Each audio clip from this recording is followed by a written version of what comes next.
Oh my gosh, Joy, tumatatlo. Maapat. Watch. Joy, may katawan sa ilalim mo. Parang nakahiga. Nababawian ng buhay na hindi nila matanggap yung kaluluwa nila dito daw nag-i-stay sa abandonadong building. May tumakbo dito nakakulay white. Pakiramdam ko bata yun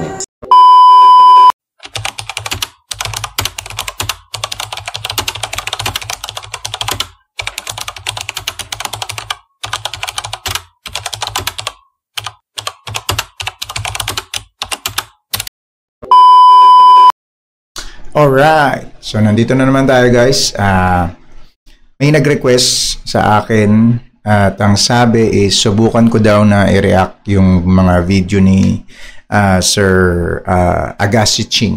Okay, so yung papanoorin natin today at i-react natin is galing kay Mr. Agassi Ching. So please go to his channel. Check out nyo na rin kung gusto yung mga ganitong klaseng content. Yung mga ganitong klaseng video. Go to Mr. Agassi Ching. Like and follow nyo siya guys. Kasi kung di dahil sa kanila, wala tayong marireact na mga ganitong video. So support local pa rin tayo.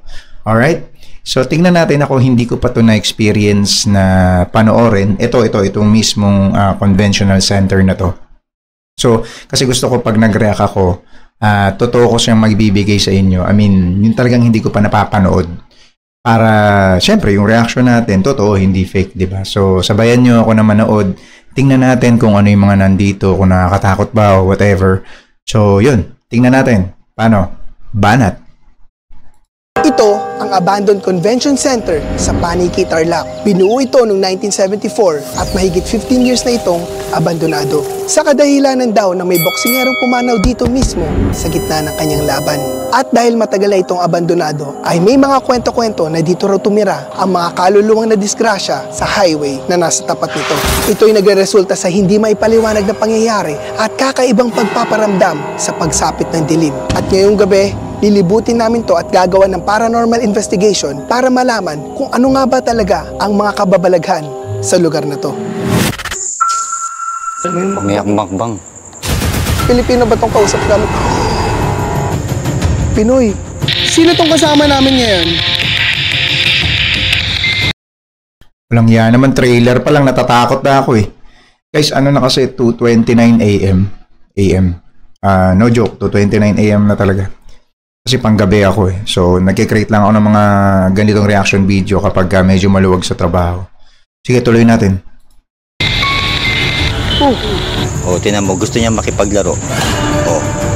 Ang word ko lang, puro laro. Yan Grabe to. Gusto lang niya makipaglaro. Are you the one who's playing? Umiyak na bata. Umiyak na bata? Ikaw ba yung batang nagpakita sa akin kanina? Nahilapot ako. Yan naman.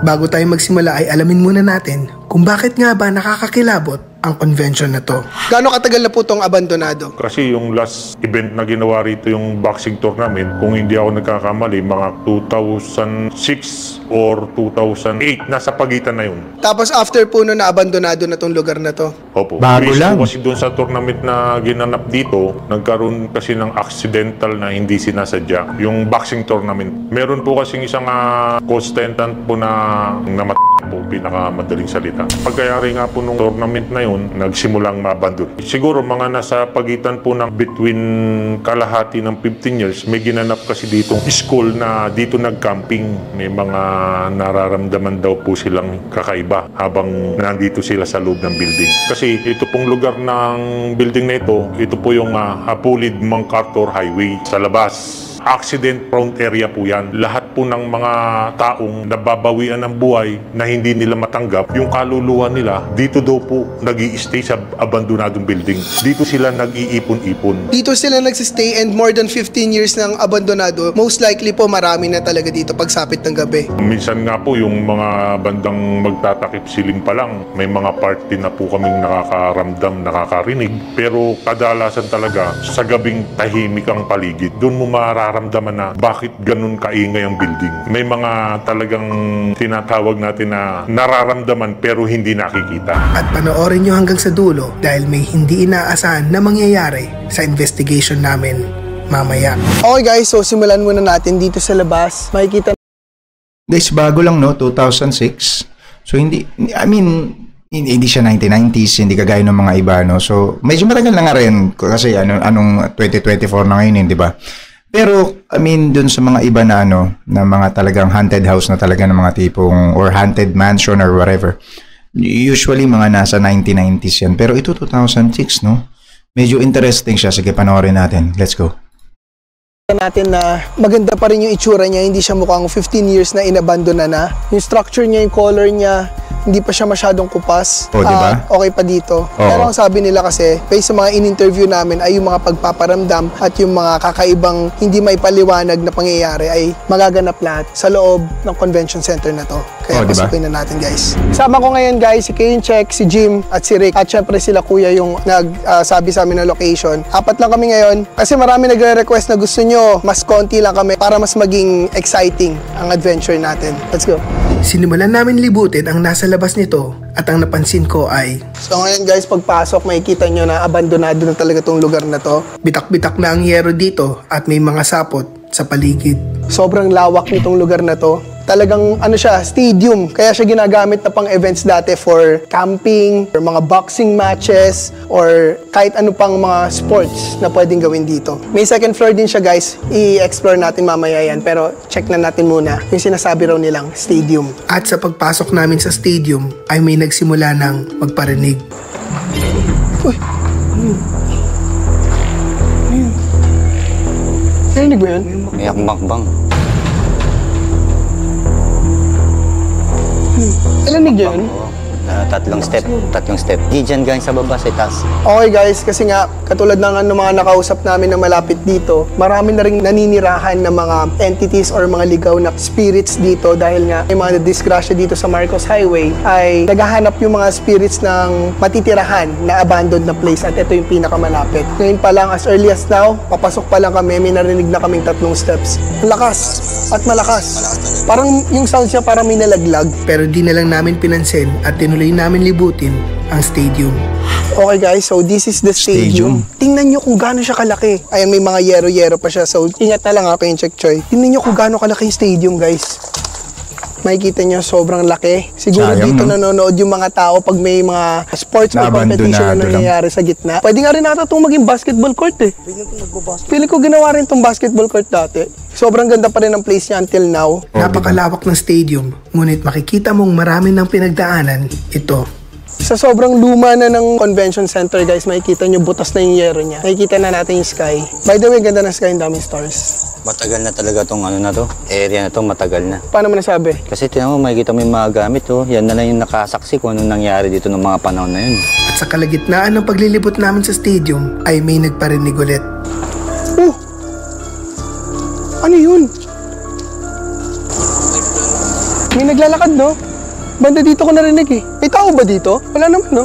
Kanina pa may naririnig kami, guys, either hangin yun or may nagpaparamdam. Pero so far, okay pa naman kami. Umpisa pa lang to, dahil maya-maya ay mas magiging malala ang pagpaparamdam. Ngayon tapos na natin stadium, explore natin yung mga CR nila. Heads up lang, kaninang hapon nung pumunta kami dito para lang i-check yung lugar, ay may kakaibang naramdaman si Rick at yung in-interview namin sa may CR. So, let's go. Pagtapos namin sa stadium ay sinunod na namin ang mga palikuran nila. May 3 palikuran ang unang palapag. Ito ang unang CR. Okay pa eh. Parang bihisan, no? Dito yung locker room, tas dito yung liguan. Dito yung shower. Wala talagang pumapasok kasi kung titignan mo to, may mga agiw na yun. Oo, may mga agiw na. Papansin nyo, guys, ang dami ng dahon sa sahig dahil sa mga nag-overgrow na ayos pa yung kulay. Dito. So talagang hindi na siya naalagaan kasi abandoned na nga. And meron siyang mga webs doon. At habang naglilibot kami ay bumibigat na ang pakiramdam ng pinsan ko. Mabigat pakiramdam ko dito. Dito sa CR? Maganda pa yung mga tiles. Hindi ko masabi pero parang may aura dito eh. Heads up lang din sa mga bago lang nanonood si Kaincheck. Malakas yung pakiramdam niya sa mga presensya. Ever since pa. Sila ni Jim tsaka si Albert yung pinakamalakas yung pakiramdam sa mga presensya. Sila yung mga nakakapansin, nakakakita agad. So dito daw may nararamdaman si Kaincheck. Meron dun, boy. May nararamdaman ka daw, Kaincheck? Meron dun. Sa banyo.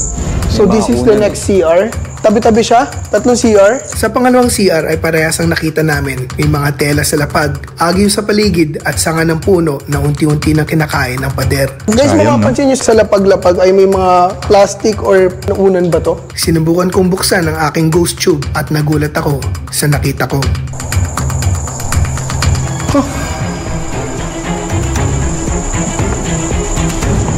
Meron kanina dito. Gogo, Choy! Kita mo yan? May nakaupo. Gumagalaw, oh. Parang may tumakbong bata dito kanina. May nakakulay white. May nakita ka? Oo. Pakiramdam ko bata yun eh. Umakyat siya doon sa second floor. Kaya tinutukan ko ng flashlight kanina eh. Para nakikipaglaro. Hindi ko masabi eh. Maaaring nagtataka kayo kung bakit sa pinsan ko lagi nagpaparamdam at mamaya ay mas magiging malinaw ang dahilan. Sa pangatlong CR naman ay binuksan ko na agad ang ghost tube ko at ang na-detect nito ay similar dun sa nakita naming katawan kanina. Parang may na-detect kaninang tao ah. Kasi may katawan sa ilalim mo, parang nakaiga.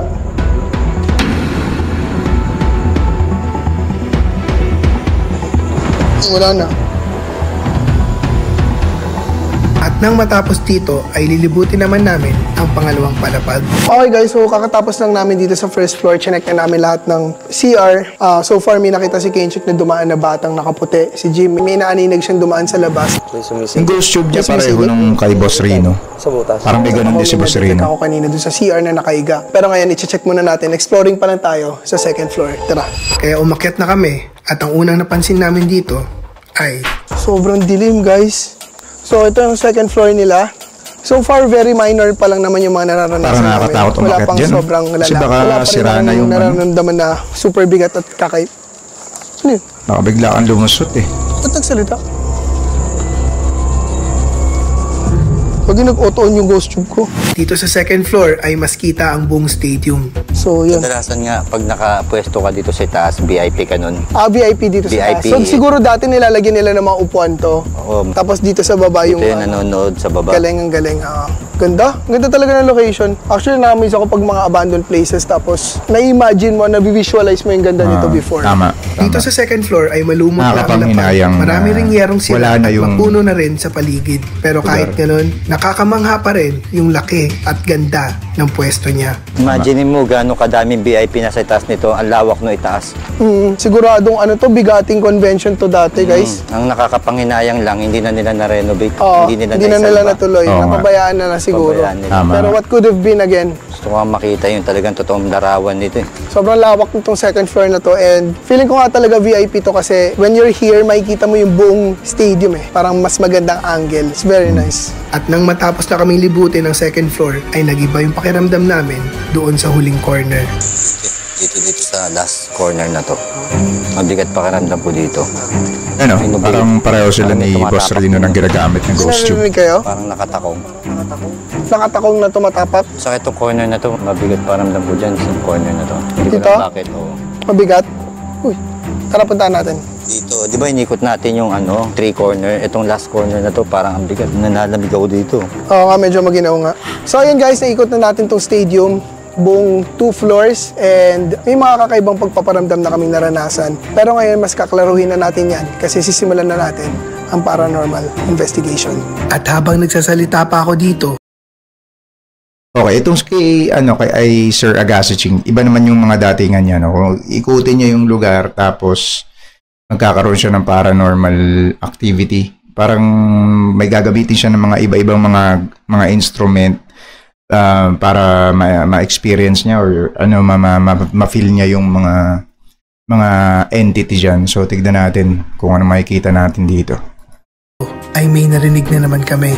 Pakinggan mabuti. From the act.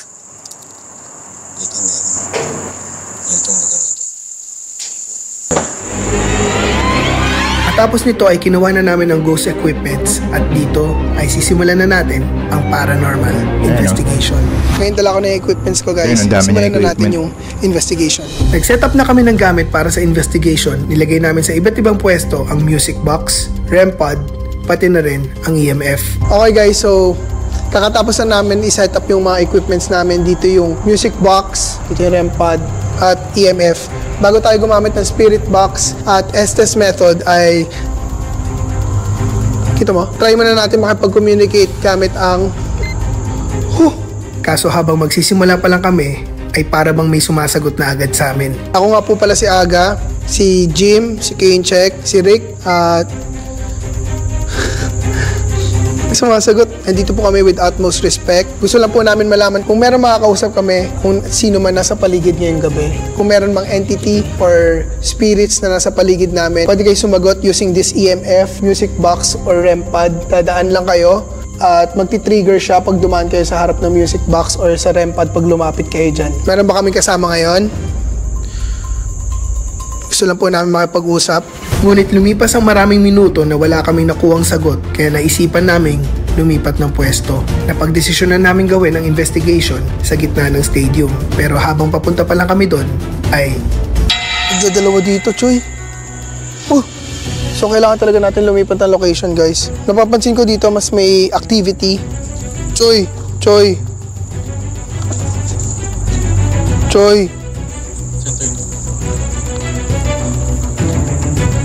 Activity. Okay. Oh my gosh, Choy, tumatatlo. Maapat. Hindi ko alam kung ano yan. Fudge.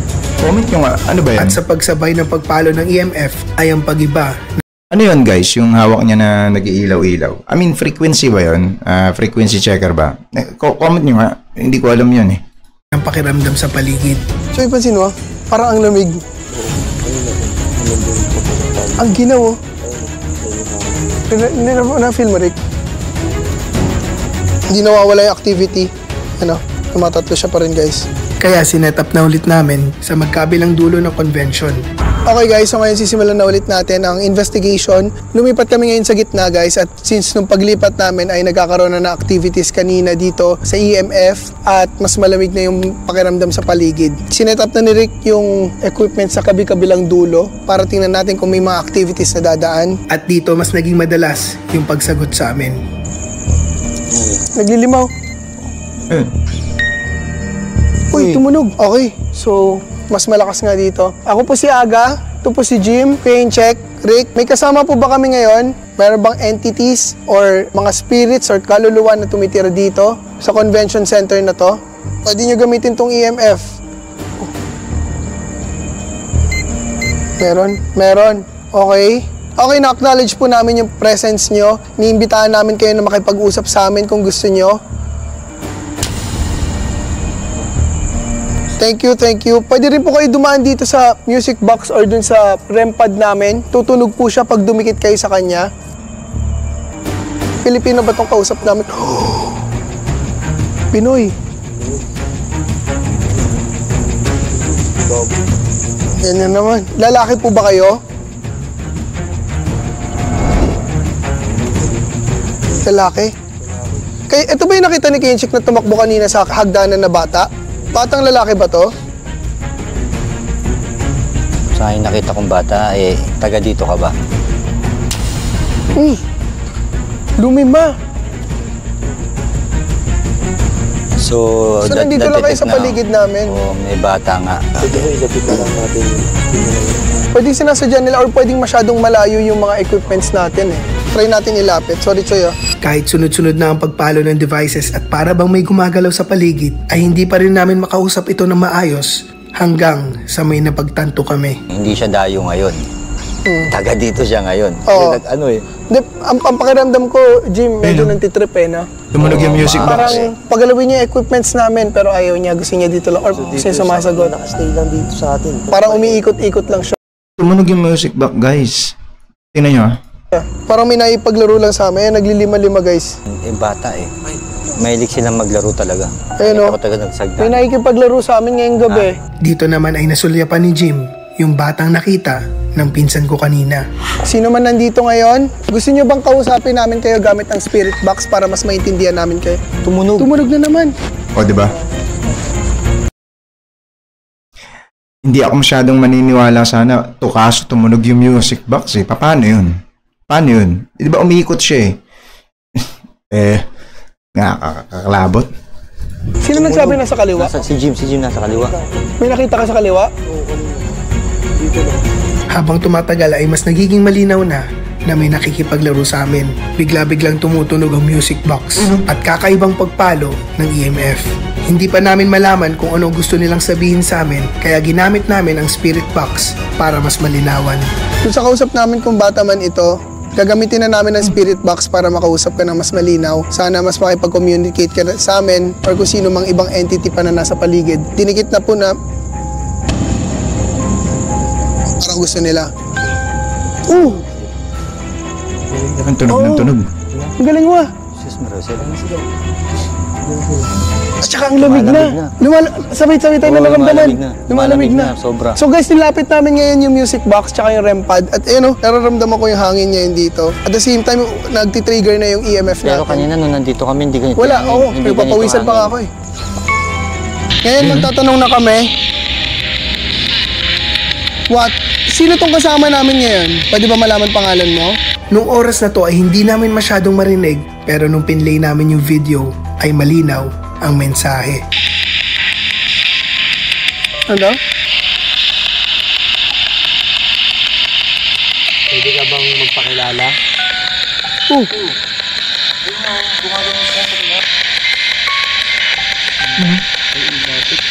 Oo, dito sa nasa kaliwa namin ngayon. Ano pangalan mo? Gusto lang namin makipag-usap.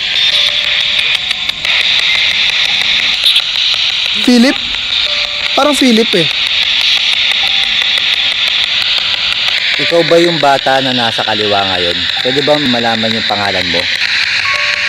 Baka nakikipaglaro ka sa amin dahil ayaw mong kami kausapin using spirit box. Pero maaari ba naming makuha lang ang pangalan mo? Tumutunog talaga. Lalaki po ba kayo? Yeah? Yeah. Dito ba po kayo pumanaw sa lugar na to? Kayo po ba yung nasa bintana, yung sumisilip? Kayo po ba yung nasa... Hello? May hello? May nag-hello? Nasa tabi ba namin kayo ngayon? Malamig kasi ang paligid namin. Tumutunog yung music ko. Sumasagot siya dyan eh. Kaluluwa ba to? Spirit ba to? Yes. So is this a spirit of a boy?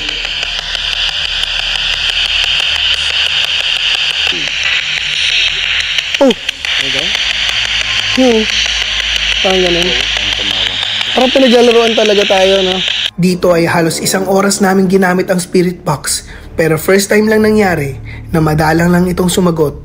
Ngunit tuloy-tuloy ang pagtitrigger ng ibang mga ghost equipments. Ang weird kasi pumipitik yung mga ibang equipments natin pero dito sa radio, oo, dito talaga kanina pa tumutunog. Parang feeling ko na ipaglaro ayaw makipag-usap eh. Tinanong din namin kung posible bang ito yung pumanaw na atleta, kaso wala ring response. Para sa lalaki dito kanina na nakausap namin, isa ka bang athlete? Atleta ka ba? Naglalaro ka ba ng sports? Gusto lang namin malaman kung ano nangyari sa'yo.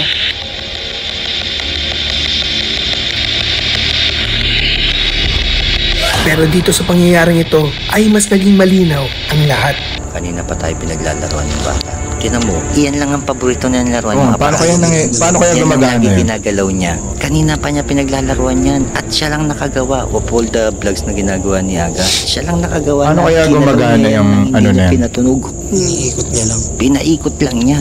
Kasi nung nakita ko yung bata, tumatakbo talaga. Tapos nagtaka ko, napatunog niya yung aparato dun sa tulo. Imagine mo gaano kalayo yung bago siya maglaro. Merong ganung spirit o entity na talagang nagkikipaglaro lang sila. Wala silang nagiging purpose. Wala silang planong makipag-usap, talagang gusto lang nila makipaglaro. Wala silang naging purpose. Mukhang goods naman yung spirit kasi nakulay white yan eh. More or less gusto lang niya makipaglaro. Ayaw niya makipag-usap. Gusto lang niya talaga maglaro. Laro lang. Ang word ko lang, puro laro. Yan, Grabe to. gusto lang niya makipaglaro. Pero sa atin naman, gusto natin siyang tulungan, gusto natin siyang makausap kung ano ba ang nangyari dito. Grabe, Joy. Tinan mo, ang weird nito. Tinan mo, gusto niya makipaglaro. Tinawa. Gusto niya makipaglaro. Ba tayo minto? Bata nga to. Kanina ko pa sabi nga, bata yan boy. Gusto mo makipaglaro kay Quentin? Yun lang ang gusto mo makipaglaro ka. Nakikiusap kami, sana makausap ka namin para alam ko ba kung ano nangyari sa'yo. Sa free spirit na gusto niya lang talagang mag-enjoy. Actually, naniniwala ako sa free spirit kasi gusto lang niya makipaglaro. Actually, ngayon lang yata tayo naka-spirit ng bata. Spirit. Oo, ng bata. Na parang sobrang playful. Yung playful talaga siya. Siguro, last option na lang natin yung Estes. Try natin Estes, right? Kaya dito, ginawa na namin ang Estes Method. Hindi ko alam kung ano yung Estes Method, guys. Ano yun? Ano yung Estes Method na yun? Hindi ko kasi masyadong napapanood si Mr. Agassi Ching. Pero may mga nakapanood naman ako ng mga konting video niya. So, ano yun? Comment nyo nga ano yung Estes Method.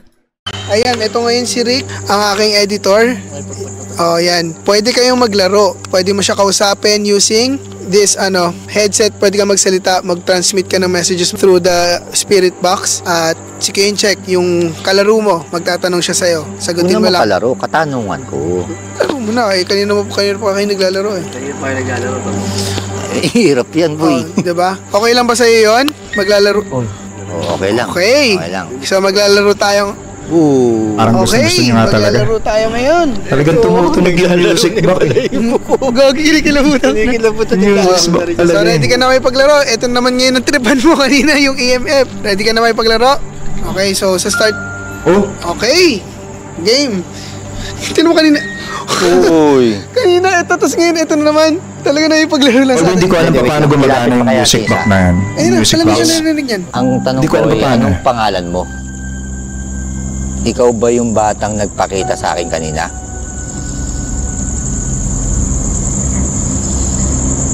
Bakit mo ginagalaw yung aparato? Gusto mo ba makipaglaro? Try mo kaya kausapin mo siya ng parang bata. Ba natatakot eh. Hi, hello, kamusta ka? No? Pwede ba kitang makausap, kaibigan? Para malaman lang natin kung anong nangyari sa'yo o pwede ka namin matulungan. Bakit mo pinaglalaroan yung EMF saka yung music box? Yung music box yung favorite niya eh. Hindi ka namin pinapagalitan ha. Oo. Guys, paano ba gumagana yun? Ayun, sumasagot ka sa EMF. Pero sagot ka dito, itong device, pwede mo ito gamitin. Isa ka ba sa mga na-aksidente sa may highway? Isa ka ba sa mga... Oh, Ano? Ayun na. kasama mo ba family mo, daddy, mommy, nung may nangyaring accident? Uy! Weird. Ba't wala? Kahit yung kaunti na sumisingit na boses, wala. Weird, no? Naisip namin na baka natatakot siya sa equipment ng spirit box. Pero nag-decide kami gawin ng SS method na isa pang beses. At ito ang nangyari. Hi, hello. Meron. Anong pangalan mo? Ay, Isa ka ba doon sa na-aksidente doon sa highway kaya nag-stay ka dito?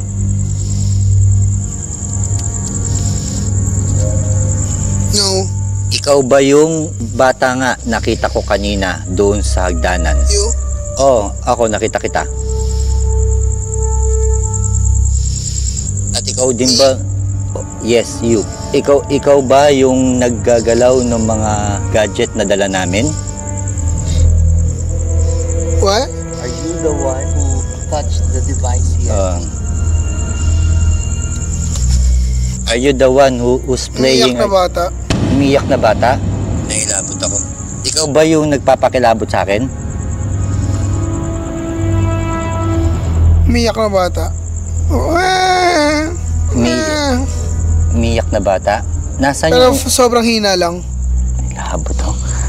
Saan dito sa area na to yung umiyak na bata? Why? I'm just asking you, are you the one who's crying?